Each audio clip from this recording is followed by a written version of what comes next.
Break से आ गए हैं वापस, आपको कहेंगे एक बार फिर से खुश आमदीद। और बात करेंगे पाकिस्तान में नई ऑटो पॉलिसी का कि पाकिस्तान में गाड़ी खरीदना वैसे तो हम सब जानते हैं जो मिडिल क्लास तबका है उसके लिए ख्वाब बनता जा रहा है। चंद साल पहले जो छोटी गाड़ियां 10 से 12 लाख में जो है आपको मिल जाती थी, आज उनकी कीमतें 30 लाख रुपए से भी तजावुज़ कर चुकी हैं। अब जो वफाकी हुकूमत है एक नई ऑटो पॉलिसी जो है उसको लाने जा रही है, जिसके तहत 850 सीसी तक की जो गाड़ियां हैं उन पर टैक्स और ड्यूटीज़ में नुमाया जो कमी की तजवीज़ दी गई है। और हुकूमत का ये भी दावा है इस तजवीज़ के बाद कि भाई इससे 20 से 25 लाख रुपए के दरमियान नई गाड़ी खरीदना एक मिडिल क्लास के लिए मुमकिन हो सकेगा। लेकिन क्या वाकई ऐसा होगा? क्या इसका फ़ायदा आम सारिफ तक पहुंचेगा या सिर्फ कागजों तक महदूद रहेगा? मुकामी संबल्स और डीलर्स और मार्केट इस पॉलिसी पर क्या रद्द-ए-अमल देंगे? इन्हीं तमाम बातों को हम जानने के लिए हमारे साथ जो गेस्ट मौजूद हैं ऑटो सेक्टर से इनका ताल्लुक है, मुमताज़ माहिर हैं, मशहूद साहब, उनसे मिलते हैं। मशहूद खान साहब, वेलकम करते हैं आपको। सुबह खैर, कैसे हैं आप? ठीक हैं? जी, अस्सलाम वालेकुम, सुबह खैर आपको भी। बहुत शुक्रिया आपने हमें ज्वाइन किया। मशहूद साहब, ये बताइए सबसे पहले तो कि जो नई ऑटो पॉलिसी है उसके अहम पॉइंट्स क्या हैं? देखिए इस वक़्त जो प्रोसेस में है पॉलिसी जो बजट से पहले भी मीटिंग हुई उसमें हमने काफ़ी डिटेल डिस्कशंस की गवर्नमेंट के साथ, मुख्तलिफ डिपार्टमेंट के साथ, मुख्तलिफ मिनिस्ट्रीज़ के साथ। उसमें क्लियरिटी जो गवर्नमेंट की तरफ से हमारे सामने आई है, वो जी। यही है कि हम आपको टैरिफ को रिड्यूस करना चाहते हैं। फॉर एग्ज़ाम्पल जैसे 150% टैरिफ था तो उसको 75 और 80% पे लेके जाना चाहते हैं। जो 50% टैरिफ था स्मॉल सेगमेंट्स में, उसको वो शायद 30% पे लेके जाना चाहते हैं। ये एक चैलेंजिंग सिचुएशन होगी पाकिस्तान के लिए। इसको 2 मायने में हम इसको डिस्कस करेंगे। एक तो ये डिस्कस करेंगे देखें जो पाकिस्तान की लोकल इंडस्ट्री है इसमें सिर्फ़ ओईएम्स नहीं होते उनके साथ वाबस्ता ऑटो पार्ट्स मैन्युफैक्चरर्स है और जो कि बड़ी तादाद में है। और एक मुहतहत तरीके से अगर हम बात करें तो इसमें कहा जा सकता है कि छोटी गाड़ियों की जो पार्ट्स है वो तकरीबन 60 टू 70% पाकिस्तान में वो पार्ट्स बनाए जा रहे हैं और उनको मैन्युफैक्चर करके ओईएम्स को सप्लाई किए जा रहे हैं। ऐसी सूरत-ए-हाल में जहाँ हमने देखा कि पिछले सालों में हमने यूज़्ड गाड़ी को खोला, जिसका इम्पैक्ट आया कि लोकल इंडस्ट्री पे इम्पैक्ट पड़ा था और उसके बाद आज हम ये देख रहे हैं कि नई पॉलिसीज़ में आप यूज़्ड गाड़ी तो नहीं, मगर आप न्यू सीबीयू कह दीजिए कंप्लीट बिल्ट यूनिट यानी कि बनी हुई गाड़ी को आप इम्पोर्ट करने की तरफ प्लान कर रहे हैं। जी। तो लामाइला आपकी लोकल इंडस्ट्री जो मैन्युफैक्चरिंग इंडस्ट्री है, उसपे बहुत बड़ा इम्पैक्ट आता है, इफ़ेक्ट आता है। तो उसकी वजूहात में एक वजूहात देखें आपके पास ऑलरेडी फॉरेन रिज़र्व बड़े सेलेक्टेड हैं, बड़े कैलकुलेटेड हैं जिसको हमने यूज़ करना है। हमने पिछले 3 साल पहले हमने ये देखा था कि एक ऐसी सिचुएशन आई थी कि स्टेट बैंक की तरफ से रिस्ट्रिक्शंस आ गई थी एलसीज़ ओपन होने के लिए, यानी कि पाकिस्तान में अगर रॉ मटेरियल भी हम इम्पोर्ट कर रहे हैं, जी। उसकी भी एलसीज़ नहीं खुल पा रही थी क्योंकि फॉरेन रिज़र्व नहीं थे। तो ऐसी सूरत-ए-हाल में टैरिफ की रिडक्शंस पाकिस्तान की इकोनॉमी के लिए और पाकिस्तान की रिज़र्व के लिए एक अच्छा मुस्बत किरदार अदा नहीं कर पाएँगी। जी, जहाँ आपने ये बात की वहाँ पे ज़रा हम एक आम आदमी के लिए आपसे बात कर लेते हैं। गाड़ियों पर टैक्स और फिर कस्टम ड्यूटीज़ में कमी के से गाड़ी की कीमत कितनी कम होगी? आम आदमी ये जानना चाहता है। क्या जो मिडिल क्लास तबका है वो उसकी पहुँच तक होगी, गाड़ी आसानी से वो ले सकेगा? देखिए ना जो जो सिंपल है अगर ₹100 की कोई चीज़ अगर मैं खरीद रहा हूँ हुँ। और उसमें 100% ही टैरिफ था तो वो ₹200 की थी। अगर मैं उसको 50% कर दूँगा टैरिफ तो ये तो ₹200 की चीज़ ₹150 में आ जाएगी। तो प्राइसेज़ तो आपको कम नज़र होती हुई नज़र आ रही है, एक। दूसरी तरफ हमने ये देखा है कि अभी जिस पॉलिसीज़ में बात की जा रही है उसमें इलेक्ट्रिकल व्हीकल और हाइब्रिड है। जी। उसमें आपने देखा होगा कि उसमें गवर्नमेंट ने सेल टैक्स को थोड़ा-सा इंक्रीज़ किया है। तो एक तरफ से आपने रिड्यूस किया, दूसरी तरफ से आपने टैक्स एनहांस किया, तो कंज्यूमर एंड में कोई बहुत बड़ा इम्पैक्ट नज़र नहीं आ रहा। अनफॉर्च्यूनेटली जिसमें से सिर्फ कॉन्फिडेंस जो है इन्वेस्टर्स का पाकिस्तान में जो इन्वेस्ट कर रहे हैं, जी। उनका ज़रूर शेक होगा। जी। एक तरफ टैरिफ को रिड्यूस करके सेल टैक्स बढ़ा कर के कोई मार्जिनल अगर आप देखें 10-15% का बेनिफिट पास आउट होगा कंज्यूमर को, एज़ पर पॉलिसी। मगर डिपेंड करता है क्या वो जो डीलर्स हैं, जो जो ओईएम्स हैं, क्या वो 100% ये 10 टू 15% पास आउट करेंगे कंज्यूमर को?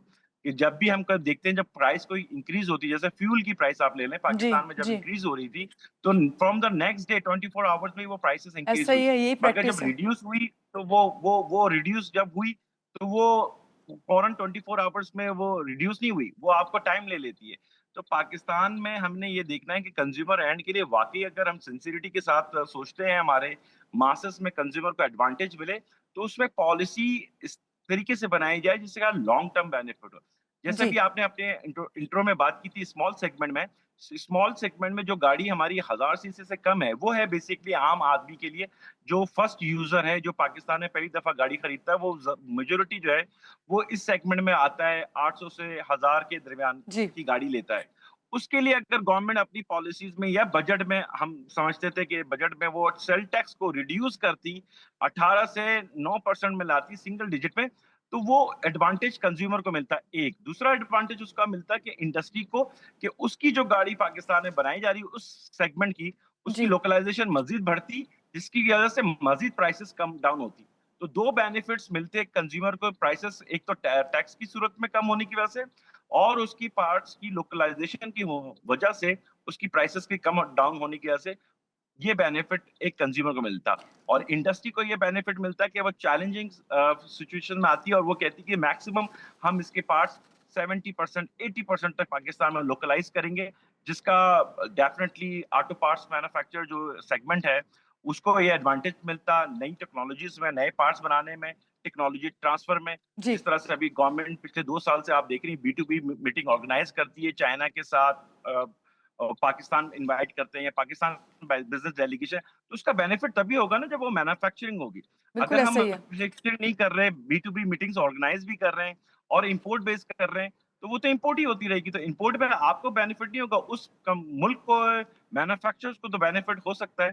पाकिस्तान की इकोनॉमी में बहुत बड़ा इम्पैक्ट नजर नहीं आता। सही। अच्छा, थोड़ा-सा यहाँ से आपसे बात करेंगे, क्या आपकी नज़र में सिर्फ़ कीमत कम हो जाना या टैक्स हटा देना या फिर ये ड्यूटीज़ हटा देना, यही काफ़ी है या फिर ऑटो फाइनेंसिंग और बैंक लोन भी जो हैं आसान होने चाहिए?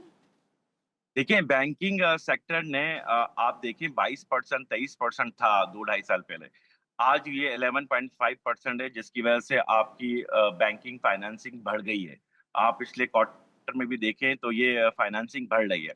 गवर्नमेंट से जो स्टेट बैंक से जब बात होती है जी, तो वो फोकस किया जाता है कि ये इंटरेस्ट रेट को रिड्यूस करके सिंगल डिजिट पे लाएँ। जी, पाकिस्तान में एक पीरियड था जहाँ हम 5.9% पे कार फाइनेंसिंग कर रहे थे। वो एक बूमिंग पीरियड था पाकिस्तान की इंडस्ट्रीज़ के लिए और वो बूमिंग इंडस्ट्रीज़ का वो था जिसमें हमने 2 ढाई लाख तक हम पहुँच गए थे वॉल्यूम को लेके। तो interest financing is very important Pakistan में क्योंकि मेजॉरिटी जो है हमारी वो सैलरी पर्सन्स हैं, वो एडजस्ट करते हैं कि आपको कार फाइनेंसिंग ईज़ी इंस्टॉलमेंट में मिले। तो वो तभी मुमकिन होगा जब वो सिंगल डिजिट पे आएगी। बिल्कुल ऐसे ही। और आप हम देख रहे हैं सड़कों पे जो गाड़ियाँ हैं और एक-एक घर में 4-4 गाड़ियाँ हैं, तो वो इसी बेस पर ही हैं कि उन्होंने फाइनेंसिंग की हुई है, बैंकों से ली हुई है लोन लेके। क्या मकामी कार कंपनियाँ, जब हम इस टैक्स की बात करते हैं, उसमें मिलने वाली जो रियायत है, हमारे कंज़्यूमर को जो है मुंतकिल करेंगी, आप समझते हैं? जहाँ पे वो खुद देखिए भी इसमें इतने उसमें जा रहे हैं पा लॉस में।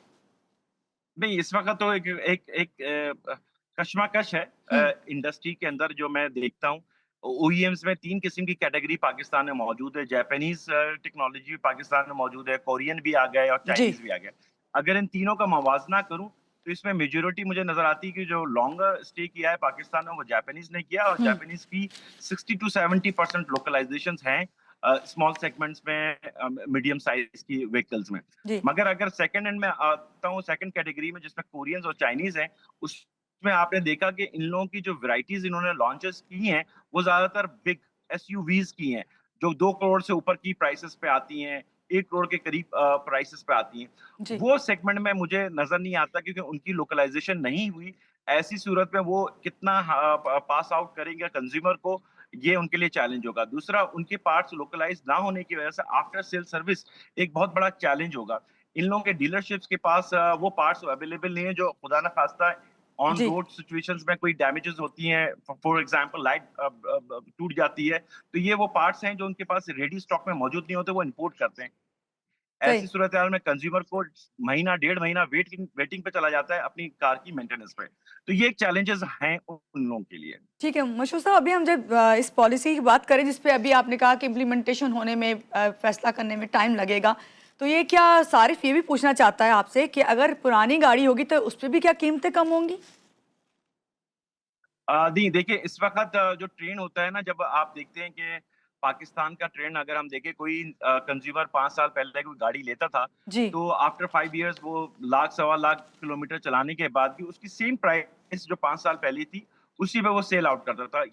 एक्चुअली वो दे आर फीलिंग कि यार मेरा एक एसेट है, जो कि मैंने इजी इंस्टॉलमेंट में ले भी लिया और जब मैं सेल कर रहा हूँ 5 साल के बाद उसी प्राइसेस पे, तो इसका मतलब कि प्राइसेस इंक्रीज़ होती थी। जी। प्राइसेस इंक्रीज़ होने के बावजूद उस कंज्यूमर को एडवांटेज मिलता था।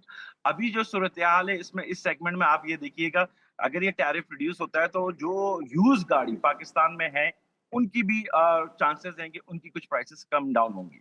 सही। मशहूर साहब, अभी हम बात कर लेते हैं ज़रा, हम देख रहे हैं बहुत ज़्यादा अब ईवी गाड़ियों का जो है ट्रेंड आ गया, ईवी व्हीकल्स हम सड़कों पे देख रहे हैं। तो हुकूमत चाहती भी है कि इलेक्ट्रिक हाइब्रिड जो है गाड़ियों उनको फ़रोग़ दे। तो क्या पाकिस्तान इसके लिए तैयार है? देखिए, इस वक़्त गवर्नमेंट और पाकिस्तान के पॉइंट ऑफ व्यू से मैं बात करूँ तो गवर्नमेंट उम, बहुत ज़्यादा सीरियस है और अपनी इस नई पॉलिसी में उसने इलेक्ट्रिकल व्हीकल्स के लिए एक इंसेंटिव रखा है जो चार्जिंग स्टेशंस पे है। जी, जो कि पाकिस्तान में नीड्स बनेगी अगर आप ईवी की सेल इंक्रीज़ करेंगे। तो उसमें एक पॉलिसी का एक हिस्सा है कि उसमें जो electrical vehicle charging stations Pakistan में लाना चाहता है, उसको वो बहुत इंसेंटिव दे रही है, इन टर्म्स ऑफ फैसिलिटी कर रही है कि वो सेंटर्स यहाँ पे डेवलप करें। जी, तो ये एक एडवांटेज तो दे रही है उन इन्वेस्टर्स को जो इलेक्ट्रिकल व्हीकल की सर्विसेज को प्रोवाइड करेगा। जहाँ तक इलेक्ट्रिकल व्हीकल्स की बात है, तो दुनिया में अगर हम देखते हैं जो कि डेवलप्ड कंट्रीज़ हैं, चाहे उसमें अमेरिका और यूरोप ले लें, ये मेजर कंट्रीज़ थे, उसके बाद चाइना आया था। तो जी, ये डेवलप्ड कंट्रीज़ थे, इनके पास भी जो वॉल्यूम है दुनिया में, तो ये 15% 16% तक इन्होंने अचीव किया है। यानी कि जो पेट्रोल बेस्ड गाड़ियाँ अगर 100 बनती हैं, तो उसमें 15 गाड़ी जो है इलेक्ट्रिकल व्हीकल्स है। ये डेवलप्ड कंट्रीज़ थी जिन्होंने इंसेंटिव दिए गाड़ी कंज्यूमर को कि आप अगर इलेक्ट्रिकल व्हीकल लेंगे तो आपकी रजिस्ट्रेशन फ्री है, आपकी इंश्योरेंस में रेट कम है, आपकी डिफरेंट चीज़ों में आपको जी, फैसिलिटी की है।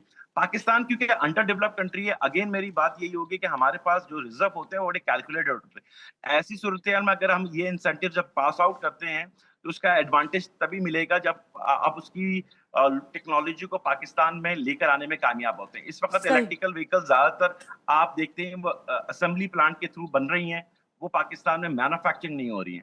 जब तक वो मैन्युफैक्चरिंग नहीं होगी, कॉस्ट कम नहीं होगी, तो वो इलेक्ट्रिकल व्हीकल ज़रा-सा चैलेंज है न्यू कंज्यूमर, फर्स्ट कंज्यूमर के लिए। सही। वो कंज्यूमर पाकिस्तान में मौजूद हैं जो आपने जैसे कहा कि 2 से 3 गाड़ियाँ जिनके पास है, यानी कि उनके पास आइस इंजन भी है, उनके पास हाइब्रिड इंजन भी है और वो इलेक्ट्रिकल व्हीकल लेना चाहते हैं। जी, दे कैन बी अफोर्ड, वो जी। अफोर्ड कर सकते हैं, मगर फर्स्ट यूज़र हमारे लिए चैलेंजिंग होगा। अच्छा, यहाँ पे हम आम आवाम जो है जब ये ईवीज़ देखती है तो ये भी कहती है कि भई किसी भी नई टेक्नोलॉजी है तो उसको अपडेट करने के लिए इंफ्रास्ट्रक्चर की भी ज़रूरत होती है। क्या हमारे मुल्क में आप समझते हैं कि ईवीज़ का इंफ्रास्ट्रक्चर मौजूद है?